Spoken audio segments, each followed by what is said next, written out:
Hello, everybody. It's Jim Long. Every year for the last few years, I've seen many of you at the NPIC.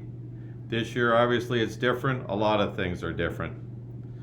One of the challenges we have, or one of the realities, is we're with a Black Swan event, which is, by definition, is an unpredictable event that is beyond what is normally expected of a situation, has potentially severe consequences.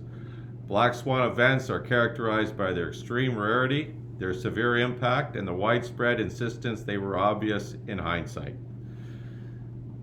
One of the challenges we got as an industry, in the last not many months, we've had not one Black Swan event, but two: coronavirus and African swine fever.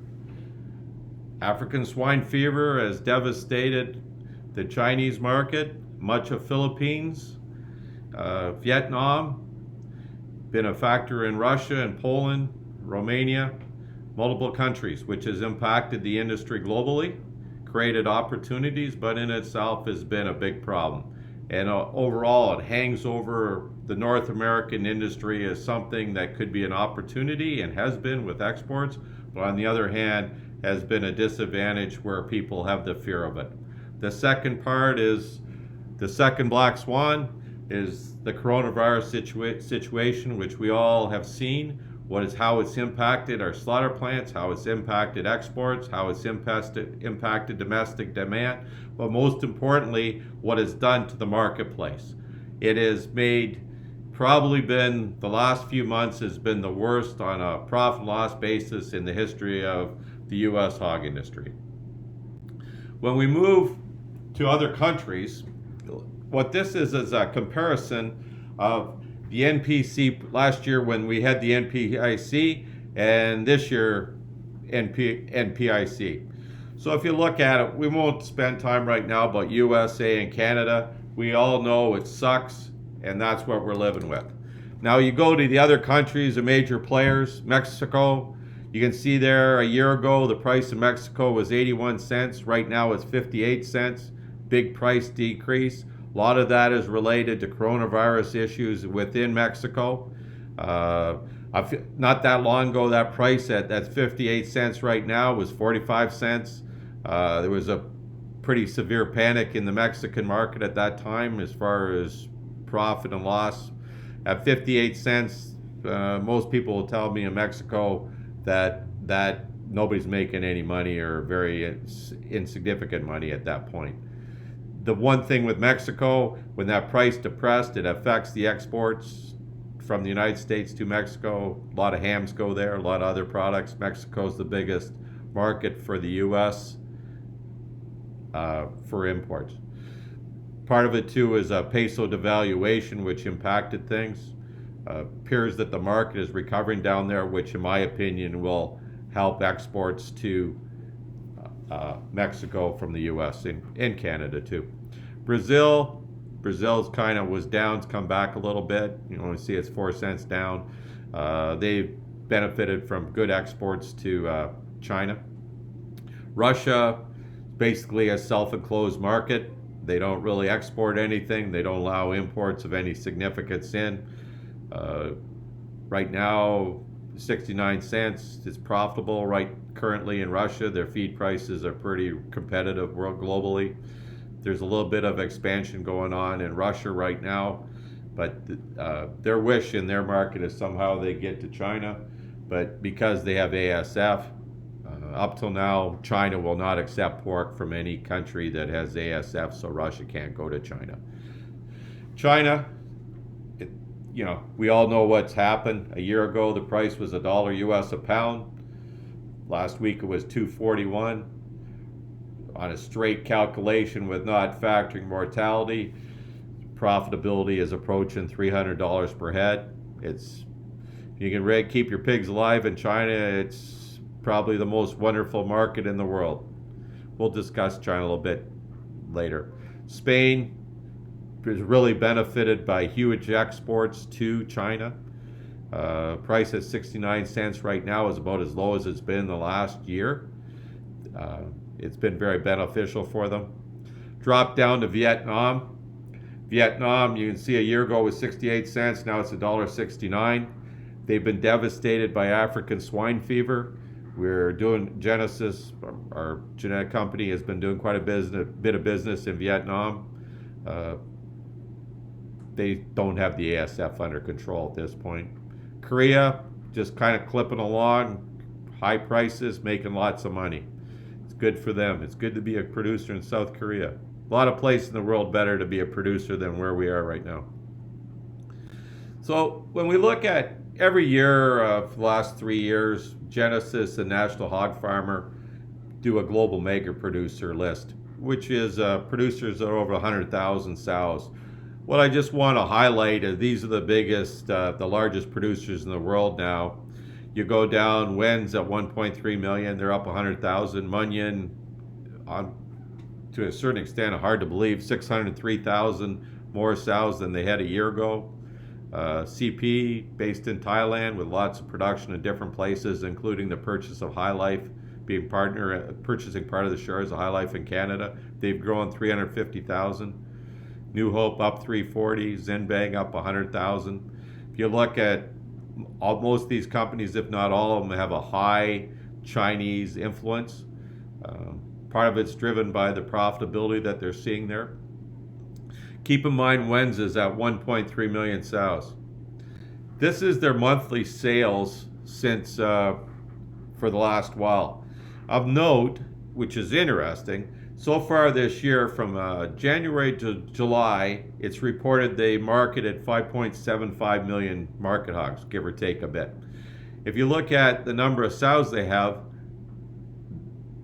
and you take that over a year, it's less than 10 pigs marketed per sow per year. It's so their production's very low. Their financial shows profitability. It's what happens when you have really high hog prices of $650 a market hog. Second point here is, this is the challenge they're having in China, getting ASF under control. It is not under control. There's been the ASF breaks are still ongoing. Also, what happened was there's been vaccine used that's illegal, like ASF vaccine that was illegal, and what it's done is reignited a bunch of the issues. So financially, it's good, but they're having a hard time struggling to get their pig production up, which I guess from everything we can see, and Genesis does quite a bit of business in China. We have production facilities there, and we export breeding stock, and we got salespeople on the ground in administration. I don't see anytime soon that the Chinese aren't going to need to keep on importing a lot of pork. So, to my mind, going forward in the next few months, I don't see exports decreasing much to China. USA, U.S. breeding herd, sow slaughter has been plus 152,000 year to date. So that's from January 1 to June 30th. That's a lot of sows. That's give or take 7,000 more sows being slaughtered a week than a year ago. When people say there's no sow liquidation, I say, well, that's a big number. The breeding herd, starting on for the last 6 months, it was from December 1st, May 31st, the sow herd decreased to 148,000.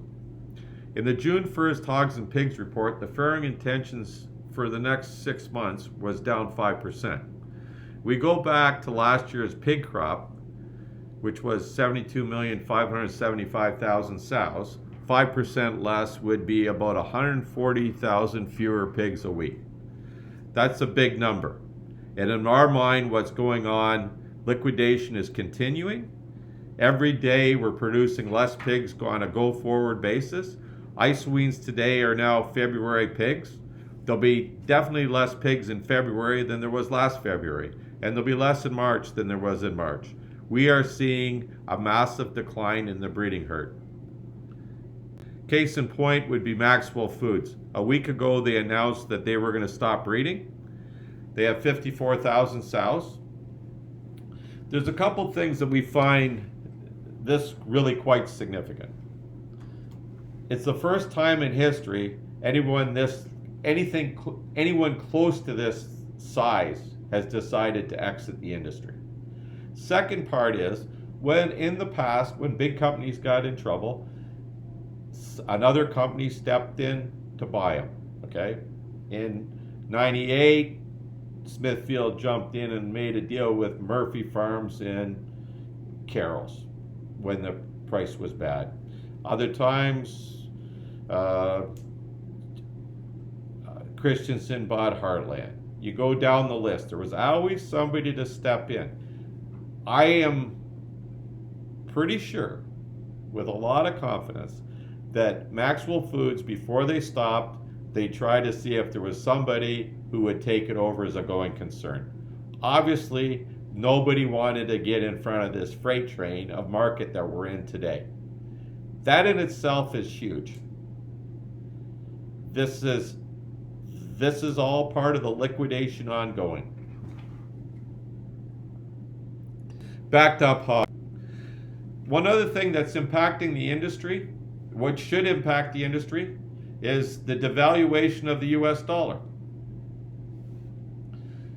The US dollar is devalued to the euro about 10% over the last 3 months. Well, our competitor in the global markets on exports, whether that be Korea, Japan, China, is European, generally speaking, European countries. Europe has sent twice as much pork to China this year than the United States has. So what's happened with it? What does this mean with the euro appreciating to the dollar? It's made U.S. pork, Canadian pork, less expensive. We're becoming more competitive. It's made the European pork more expensive.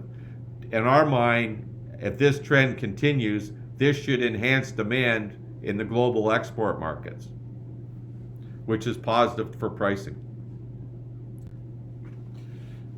Other observations. U.S. total pork exports year to date are up 53%, or 400,000 tons. That's equivalent to over 4 million more market hogs. Gross packer margins are strong. There's incentive for packers to aggressively harvest hogs. They're making money. That's why they're killing as many as they can. Why the Saturday kills are up, where they pay overtime. It pays for them to do it. They've got, in all due respect to packers, they got increased costs because of the coronavirus issues. They got to deal with the plants, and they're challenged to find labor. From what I understand, if the government stops the $600 a week subsidy to the producers for employees or workers for unemployment issues or related to coronavirus, it probably will create an opportunity, increase the number of employees available. Feed prices. There's thought that maybe the crop this year in the U.S. on corn could be the biggest in history. Don't know if that could happen. It's not done. The crop isn't harvested. But the point is, there's certainly no feeling right today that there's going to be a shortage of feed. So right now, we got packers making money, which is good because that gives them incentive to kill. That also, because those packer margins are there, the margin can shrink as demand increases, which would be good for increasing the hog prices. Exports are strong. I don't believe there's anything out there that says the exports will slow down. I know there's people worried about China and the U.S. relationships, but China needs food. China needs to sell stuff to the U.S. Apple phones are still coming from China. There's no reason pork can't go to China. Feed prices for our cost of production should stay relatively good. There's no chance of $7 corn anytime soon. This is what we see. The sow herd is getting smaller every day. There will be fewer pigs going to market each month of 2020 than 2019. Things like Maxwell Foods announcing the liquidation last week. We heard about another 10,000 sow system yesterday that's going to stop. These things are all adding up. There's less pigs coming, folks. And when less pigs come, that pushes the prices up. It's unfortunate that somebody has to have misery for us to benefit. Unfortunately, that's what happens when you have destructive capitalism. We believe lean hog futures are undervalued today for 2021. Why? Exports will stay strong. Domestic demand, we believe, will hold. Then there'll be less pork in 2021. Surest cure for low prices is low prices. That's what we've had. It's been terrible. We all live it every day. Some of us, it's a matter, we're all fighting for a degree of survival. We see it everywhere, all across North America. I want to thank everybody for their time. Take the time to listen. I wish I was at the NPIC in person to see some of you. A lot of you are my friends. Over time, we've all developed relationships, good relationships in this business. There's lots of good people in this business. It takes a real positive person to stay in this business. As the saying goes, if you breeding a sow is the surest sign of optimism. We all live it every day. And I hope to see you soon, and I hope the prices recover soon for all of us. Thank you. Hogs. All we'll say is this: the carcass weights on the National Daily Lean were 220 pounds, 21 pounds carcass first part of May. Now they're 208 pounds. A year ago, they were averaging 208 pounds right now. So the pigs were heavy. No doubt pigs were backed up. When we were at 221 pounds, we had backed up hogs. 208 is the same as a year ago. I've been in the business a long time. I have never, ever seen where backed up hogs, you decrease weight.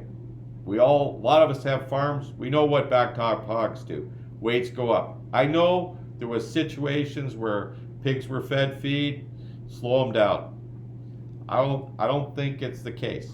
Last week, one of the large meat companies, CEO was on a call with investors. They do their quarterly call, and he reported that there was 3 million pigs. It's reported that there's 3 million pigs backed up. He never said he believed it. He just said he reported it. Of note, we were looking at selling some breeding stock to a producer who was looking at it, and then his bankers said, well, why would you buy more breeding stock? Because 3 million pigs are backed up. What happens is the belief that all these pigs are backed up is holding this market down. If you're a pork buyer anywhere in the world, they all get the same information. They're reading what the head CEOs of the meat companies are saying. And I'm not saying what he didn't say even that it was true. He just said it was reported. I get what he says, but the thing is, all these things are holding this price down from recovery. 3 million pigs is huge to be backed up. All I'll say is this: I don't believe with the weights where they are, they're backed up. The other thing is, we've got salesmen across the US and Canada. Right today, we are searching high and low to find out who has backed up pigs. We don't think they're there. And the thing is, the sooner the reality comes in place that there isn't anything but a few handful of backed up pigs, it should impact the industry or the prices to the positive. I'll take a step farther. We got customers shipping lighter than a year ago because they want to make space in case there's coronavirus issues with the packing plants. And maybe there will be. I don't know. But that's where it's at.